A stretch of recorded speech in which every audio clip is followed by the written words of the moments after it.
Você está na Virtual. Muito mais que conexão. Uma questão de estilo.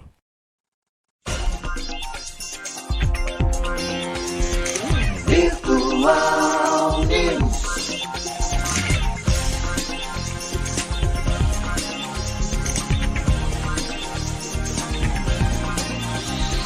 Virtual Notícias. Traz a informação.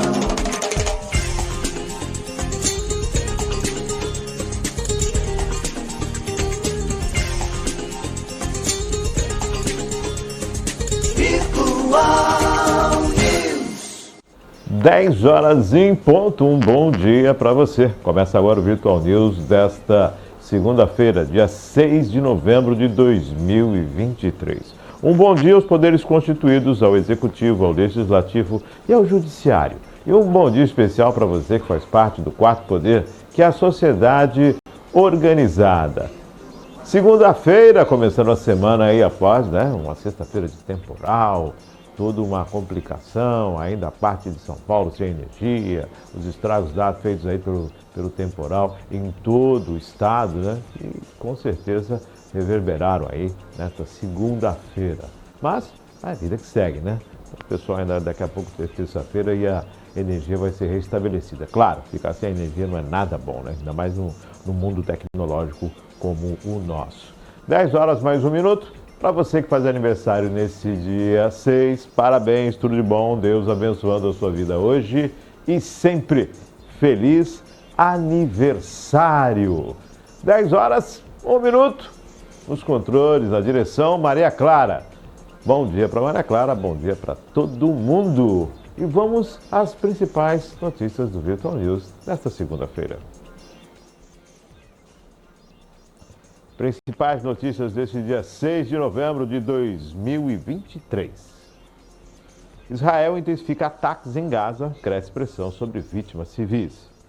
Primeiro dia de provas do Enem 2023 registra 28,1% de ausências. INEP aciona a Polícia Federal por suposto vazamento da prova de redação do Enem na internet após o início da aplicação do exame. Aí, essas são as matérias do Virtual News desta segunda-feira. Agora vamos para as manchetes, de todos os jornais, as principais manchetes que circulam no dia de hoje. Vamos para não passar em branco. Para não passar em branco, Estadão, Janja quer gabinete formal no Palácio do Planalto. A primeira-dama dos Estados Unidos tem. Isto é, GLO em portos e aeroportos de São Paulo e Rio de Janeiro começa a valer hoje.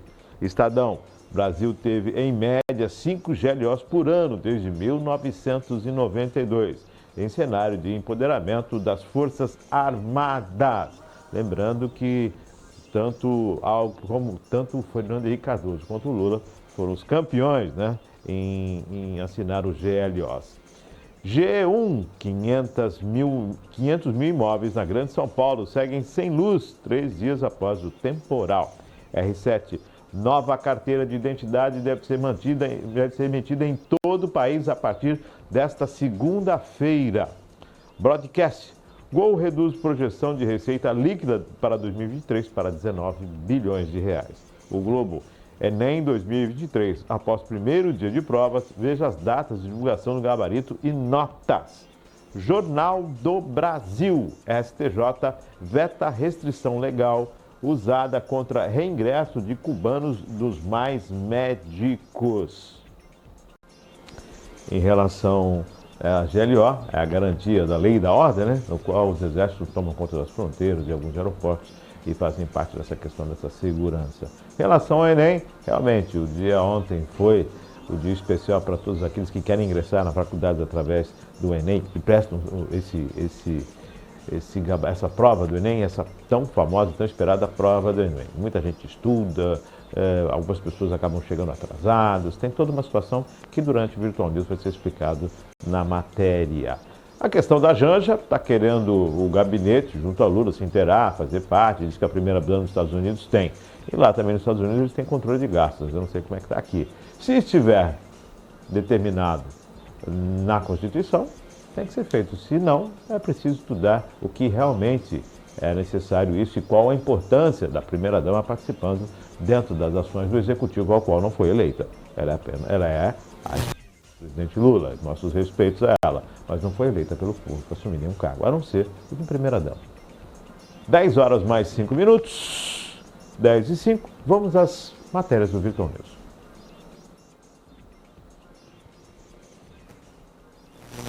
Israel intensifica ataques em Gaza. Pressão sobre vítimas civis. Caças israelenses atingiram 450 alvos do Hamas em Gaza e tropas tomaram um complexo militante nas últimas 24 horas, disseram os militares de Israel nesta segunda-feira. Em ataques que as autoridades de saúde de Gaza disseram que os últimos ataques mataram dezenas de pessoas. Um jornalista da Reuters, na faixa de Gaza, descreveu o bombardeamento aéreo, terrestre e marítimo durante a noite como um dos mais intensos da ofensiva. Autoridades de saúde em Gaza, controladas pelo Hamas, disseram que 9.770 palestinos foram mortos nessa guerra desde o início, desde que o Hamas matou 1.400 e fez 240 reféns em 7 de outubro. Israel, que afirma que suas forças cercaram a cidade de Gaza, enfrenta uma pressão crescente para evitar vítimas civis depois de recusar a aceitar um cessar-fogo até que os reféns sejam libertados. Uma operação diplomática dos Estados Unidos na região pretende reduzir os riscos da escalada do conflito. Bom, a situação é muito séria, né? Havia sido aberta, né, o corredor da ajuda humanitária, foi fechado. Desde sábado ninguém passa na fronteira com o Egito, foi fechado. E essa é a situação. Os brasileiros ainda estão em Gaza. O Brasil fez pedido junto aos Estados Unidos para auxiliar na saída dos brasileiros para que eles sejam repatriados e toda essa situação se mantém intensificada em Gaza. O exército de Israel havia comunicado aos palestinos que saíssem de Gaza que as tropas, né, a invasão continua.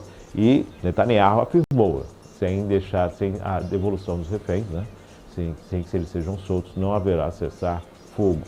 Todos os países ali estão se unindo e, claro, a intenção é de que esse conflito se encerre o mais breve possível, o cessar-fogo realmente aconteça. A dificuldade agora está em devolver os reféns a Israel. Os Estados Unidos está presente, agora a ONU também está fazendo a sua pressão. Vamos ver se o mundo consegue atuar de forma positiva nesse conflito, evitando que mais países se envolvam, né? O pessoal do Hezbollah, no Líbano,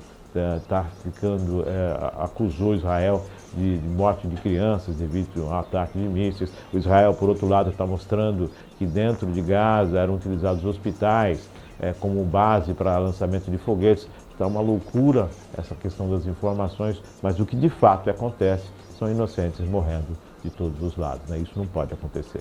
Então, vamos pedir a Deus aí para que o mais breve possível o bom senso tome conta da região e com certeza esse conflito se encerre e a ajuda humanitária chegue, porque já não se tem mais ajuda humanitária. O que conseguiu passar foi pouco, ou pouquíssimo, não deu para atender de forma alguma os refugiados, que aumenta o número cada vez mais. Sem eletricidade, sem água, sem condições, né, de atendimento médico, realmente está a um caos e é necessário a intervenção do mundo todo para que esse conflito se encerre o mais breve possível.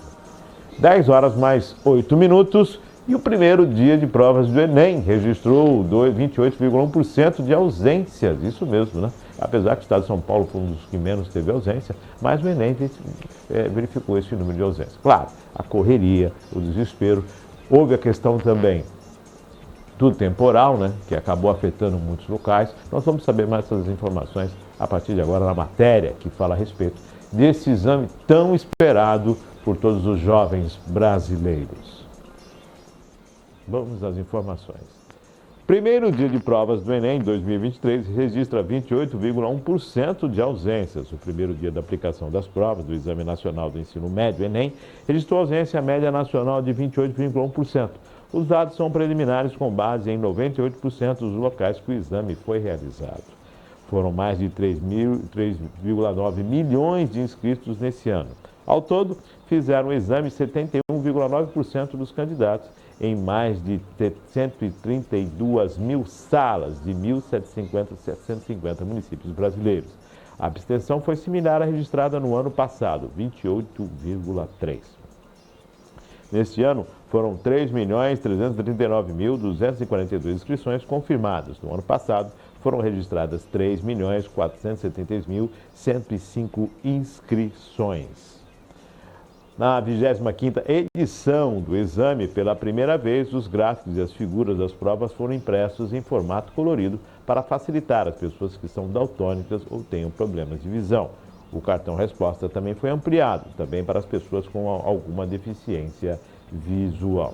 Houve incidentes, né? Segundo o balanço do primeiro dia das provas do Enem, teve 4.293 candidatos eliminados por violações, como portar equipamento eletrônico, ausentar-se da sala antes do horário permitido, que era às 15 horas e 30 minutos, e utilizar impressos e não atender orientações dos fiscais.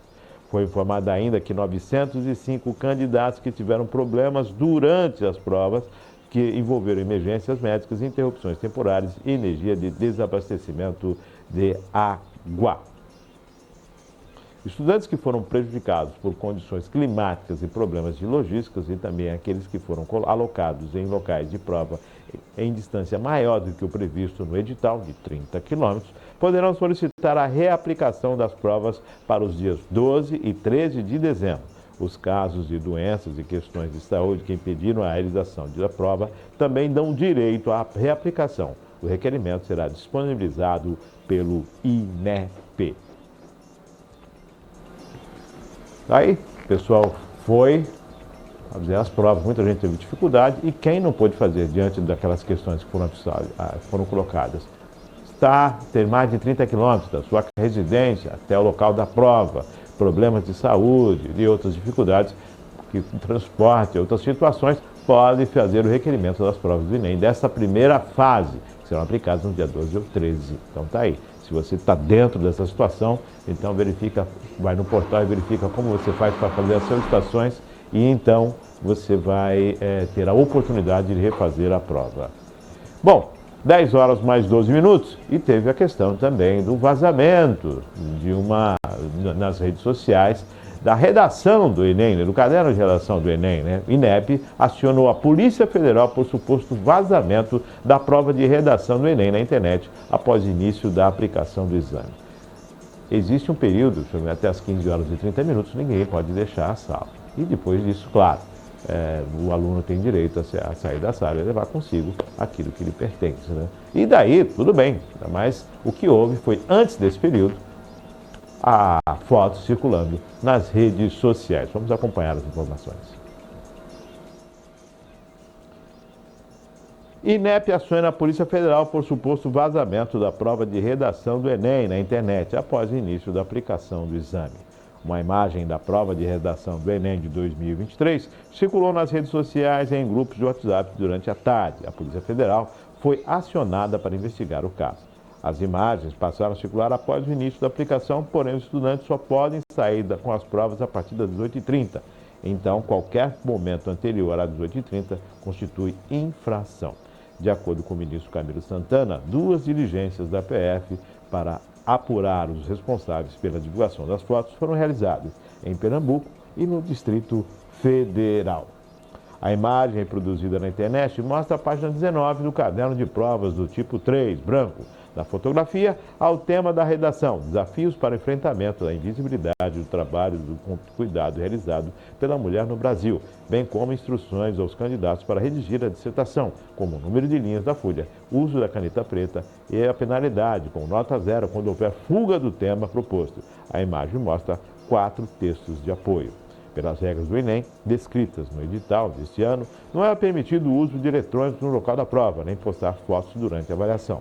Os participantes flagrados tirando fotos das provas estão cometendo um crime e são automaticamente eliminados do Enem. O fato é, se houve uma foto, existe um eletrônico, existe um celular, houve uma forma de se comunicar fora das 4 linhas da sala do Enem. E isso não é permitido e constitui infração. E como diz a própria matéria, o aluno é excluído. A grande questão não é apenas também essa situação. Claro, aconteceu. De repente pode ser até uma brincadeira de alguém na internet, ou então um desavisado querendo mostrar alguma coisa, um afã na emoção de ter feito o Enem. Tudo isso pode acontecer, né? Ou alguém realmente tentando burlar a situação e ter algum favorecimento ou ajuda exterior. Tudo isso pode acontecer. Mas, de fato, o que nos chama a atenção é o despreparo de muitos alunos nesta prova do Enem. Ou então, a necessidade de cursinhos e cursos para que possam conseguir uma das vagas. Lembrando que, na verdade, esse país só tende a melhorar quando investimos de fato na educação. E sendo o governo responsável pelo Enem, ele mesmo deveria ser o primeiro a se preocupar com a nota das instituições públicas, que devem melhorar cada vez mais. O número de inscritos, 3.900.000. Isso mostra que o brasileiro está tentando, que o jovem brasileiro busca, entende a necessidade, conhece o sistema e se dedica. A necessidade maior nossa é dar estrutura para que esse jovem possa acessar e ter condições de igualdade na hora de disputar uma vaga no Enem. 10 horas mais 15 minutos. Encerramos hoje, Maria Clara? Encerramos? Isso, maravilhoso. Foi rapidíssimo, não tivemos o professor Reginaldo conosco hoje. O Virtual News foi bem rápido, bem pocket, mas sem dúvida levando informações para você nesta segunda-feira. O sol apareceu, permanece aí durante a semana, mas logo, logo tem frente fria novamente. Então, para você que está com aquela roupa que está precisando lavar, aproveita o sol desta segunda, provavelmente terça e quarta-feira também. Depois disso, só Deus sabe, hein? 10 horas mais 16, agradecendo a Maria Clara, agradecendo a sua audiência, desejando a você uma excelente segunda-feira. Fique com Deus e até amanhã, a partir das 9h30 da manhã, com mais um Virtual News, se Deus quiser.